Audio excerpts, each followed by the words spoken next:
Hi, this is Telltale Books with another review of a recent read. This time, and I only have this as an ebook so far. I haven't got a physical copy of it. Don't know if I'm going to. We'll see. It's The Worm in Every Heart by Gemma Files.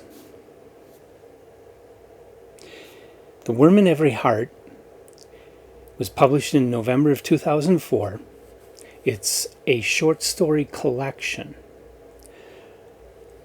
of horror stories by this recent horror writer who's probably best known for her novel Experimental Film, which I also have a copy of, and as soon as I get time to read that, I'll do a video on that one as well.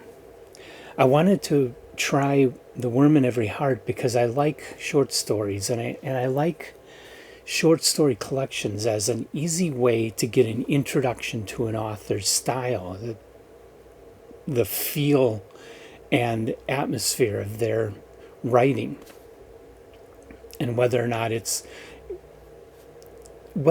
interesting. I mean, if you read a novel by the author, it's probably going to be very similar in the way it's written and structured, and the author's voice in the book as the short stories. And the short stories gives you a lot of different examples of that author's work, so you can see what things are kind of consistent.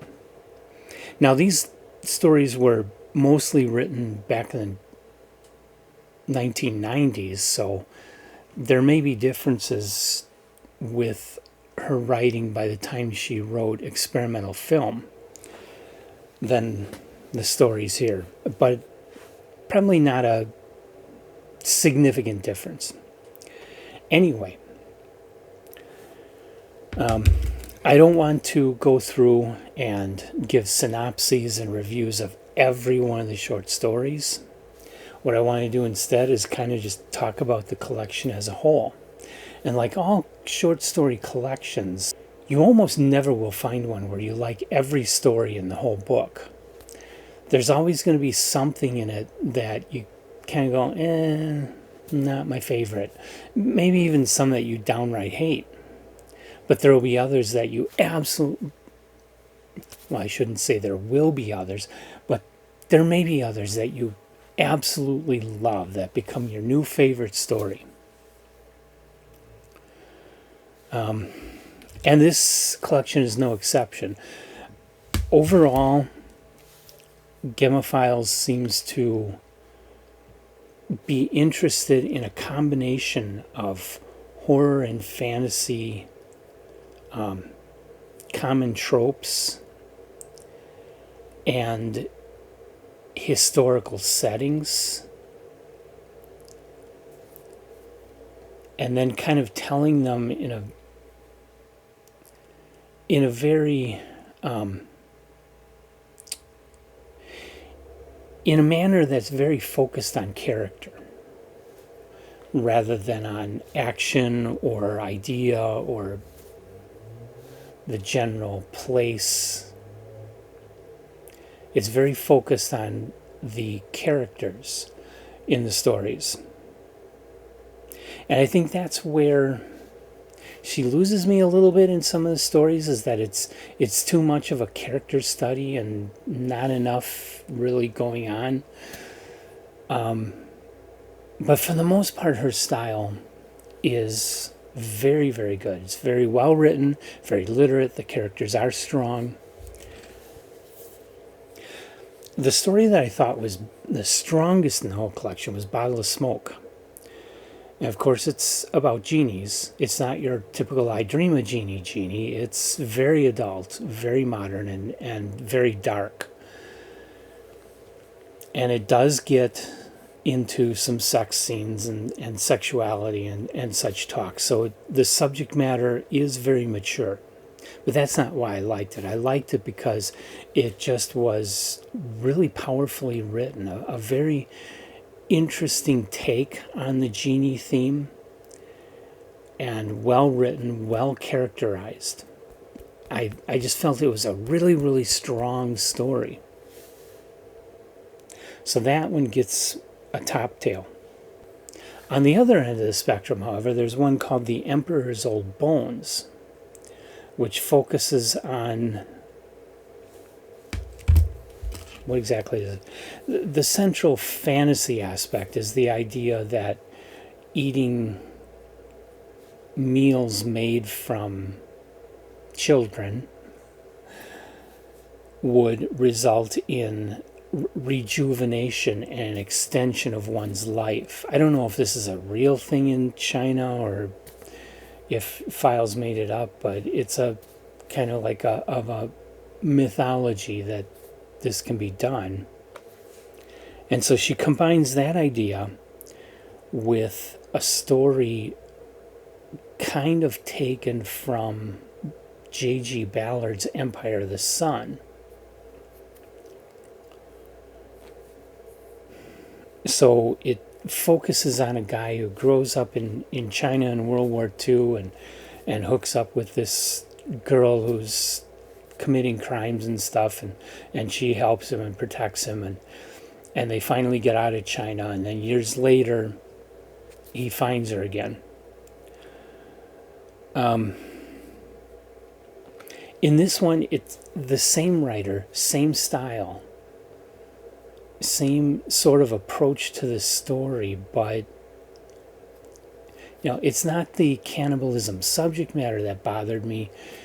Just, I didn't buy it. It just didn't connect with me. It just didn't hit me right, where Bottle of Smoke did.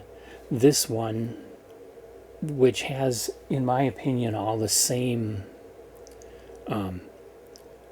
qualities of all the rest of Gemma Files writings, this one just didn't work for me. Not saying it's a bad story. A lot of people love this story. I just didn't. So that's kind of the, and then the rest of the stories are in between there. The stories range from being published from 1993 all the way to 2004. And the rest of the stories are kind of all over the place as far as how they struck me, in between Bottle of Smoke and Emperor's Old Bones.